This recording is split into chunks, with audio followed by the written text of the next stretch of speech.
जय हिंद। भारत का पहला डिजिटल भिखारी बेतिया रेलवे स्टेशन पे रहने वाला राजू अब इस दुनिया में नहीं रहा। मैं दिल्ली में था, मुझे जानकारी मिला और मैं आया। सच्चाई बहुत कड़वी होती है और राजू ने हम लोगों को बहुत कुछ सिखा दिया, बहुत कुछ सिखा दिया। अपने, पराया, गम में भी मुस्कुराना और उस जगह पे भी रास्ता बना लेना जहां पे कोई उम्मीद ना हो। रेलवे स्टेशन पे भीख मांगता था राजू। मनीष कश्यप का जबरदस्त फैन था, लेकिन मेरे से पहले वो लालू प्रसाद यादव का फैन था। फिर मोदी जी के पद चिन्हों पे चलते हुए उसने डिजिटल माध्यम को अपनाया और डिजिटल माध्यम से पेमेंट लेना शुरू किया। और आज जो है वो पूरी दुनिया में छा गया था। सारे लोग जब डिजिटल भिखारी गूगल पे सर्च मारते थे तो राजू का नाम आता था। एक भिखारी जब अपने दृढ़ इच्छा शक्ति से भीख मांगता है तो उसको भी पूरी दुनिया जान सकती है। जरा सोचिए, मेरे चुनाव प्रचार में उसने मेरा साथ दिया। हालांकि उसकी तबीयत जो है बहुत पहले से खराब रहती थी, लेकिन उसको अभी कुछ दिन पहले, जैसा कि मुझे लोगों ने बताया, फूड पॉइजनिंग हो गया था। चूंकि स्टेशन पे रहता था, स्टेशन का खाना, जिंदगी भर स्टेशन का ही खाना उसने खाया। कभी मैंने उससे उम्र पूछा तो 35 बताया, कभी 40, कभी 45, कभी 50। अब उम्र कितना था वो मुझे नहीं पता था। मैं बार बार पूछता था, घर कहाँ है बाबू, घर कहाँ है तुम्हारा, राजू घर कहाँ है, तो वो घर नहीं बताता था। मर जाने के बाद जो है मुझे पता चला कि उसका घर जो है बेतिया में है, बेतिया के बसवरिया में उसका घर है। बहुत अच्छा इंसान था। जो बोलता था उसको, जो जाके जो समझा देता था वहीं बोलना शुरू कर देता था। हालांकि गुस्सा भी उसको बहुत जल्दी आता था। अगर किसी ने गुस्सा दिला दिया तो गुस्सा भी आ जाता था। कोई हंसी मजाक कर दिया तो भी गुस्सा आ जाता था। अभी कुछ दिन पहले ही हम लोग दोनों, मैं और राजू दोनों बैठ के साथ में हम लोग खाना खा रहे थे। जब मुझे पता चला, मैं दिल्ली में था, जब मुझे पता चला ये सारी चीजें, तो मैं अपने आप को रोक नहीं पाया। मुझे लगा कि नहीं, आना चाहिए। अंतिम बार तो कम से कम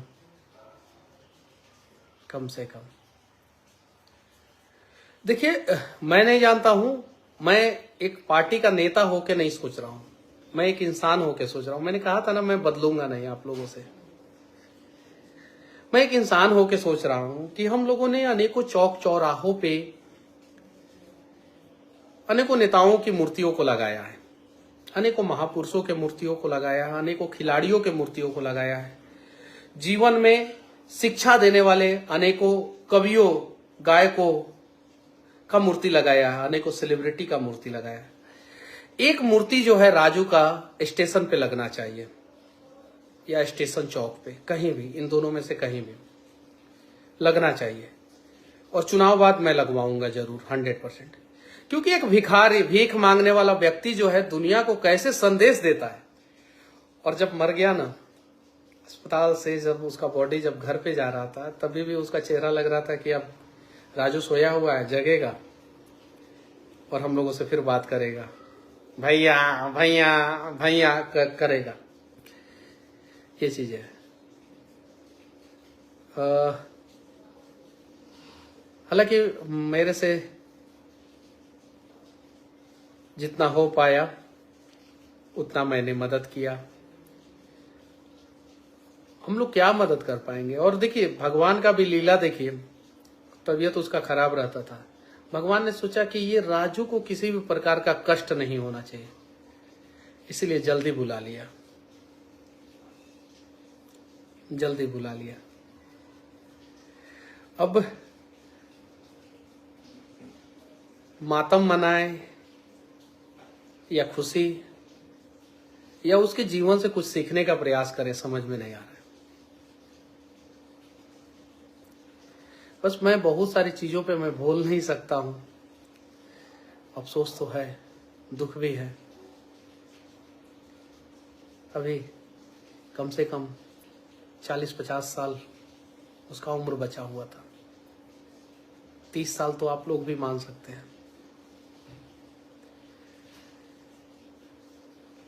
कोई अगर लेखक हो ना तो इस डिजिटल भिखारी राजू के ऊपर किताब लिखे, सारी कहानी मैं बताऊंगा।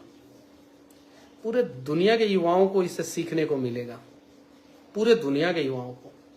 एक भिखारी कैसे मोदी जी का डिजिटल भारत के सपना को साकार करते हुए मर गया, कैसे उसने जो है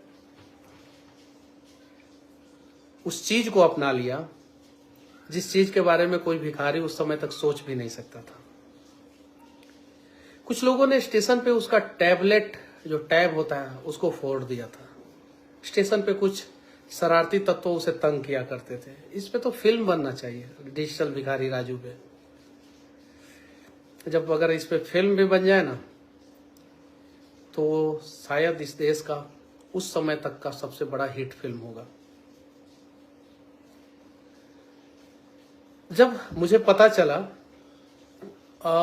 एक प्रिंस है, बेतिया 24 न्यूज चलाते हैं प्रिंस, उन्होंने मुझे बताया कि भैया एक आदमी है, ऐसे ऐसे डिजिटल पेमेंट लेता है। मुझे उन्होंने बताया, जब उन्होंने बताया तो मुझे लगा कि अरे कमाल का आदमी है, इसके बारे में तो दिखाना चाहिए दुनिया को। मैंने वीडियो बनाया, हालांकि मेरे से भी पहले कुछ लोगों ने वीडियो बनाया था जिसमें प्रिंस थे, प्रिंस ने वीडियो बनाया था। मैंने वीडियो बनाया, फिर मैंने लगातार वीडियो बनाया। फिर मैं बेतिया स्टेशन पे जब भी जाता था तब मैं मिल लेता था एक बार। फिर मैं जेल गया, मेरे घर आया, वो बोला मेरी मम्मी को कि 50,000 रुपया देता नहीं, भैया के जेल से बाहर निकाला। मेरी माँ को बोला 50,000 रुपया देता नहीं, भैया का जेल से बाहर निकाला। तो ऐसे ही बोलता था वो, उसका गला थोड़ा सा बजा रहता था।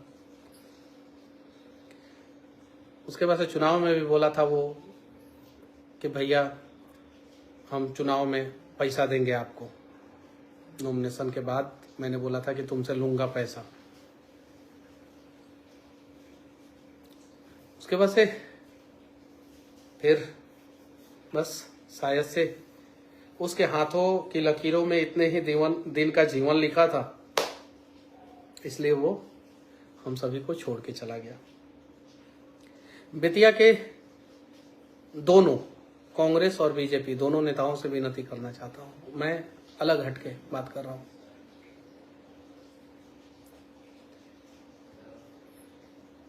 प्रयास कीजिए कि राजू के नाम पे भी एक सड़क बने,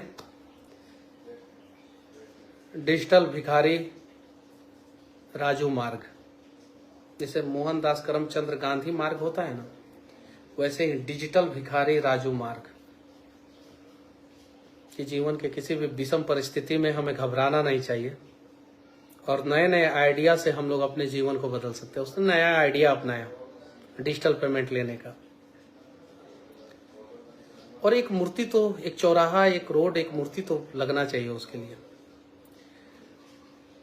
अब चौराहा तो भाई सरकारी काम है, रोड का नाम बदलवाना सरकारी काम है। एक मूर्ति मैं लगाऊंगा जरूर स्टेशन चौक के पास, स्टेशन चौक के पास, वरना स्टेशन पे। अगर स्टेशन पे परमिशन मिल जाए तो स्टेशन पे, नहीं परमिशन मिले तो स्टेशन चौक के पास एक मूर्ति डिजिटल भिखारी राजू के लिए मैं लगाऊंगा। और इस देश के बड़े बड़े मीडिया चैनलों से मैं विनती करना चाहता हूं, एक छोटी ही कहानी राजू भिखारी का आप लोग दिखाइए। एक भावपूर्ण श्रद्धांजलि जो है वो राजू भिखारी के लिए आप लोग दीजिए। एक अच्छा आदमी था और बहुत लोगों को बहुत कुछ सिखा के चला गया। चलिए, जय हिंद।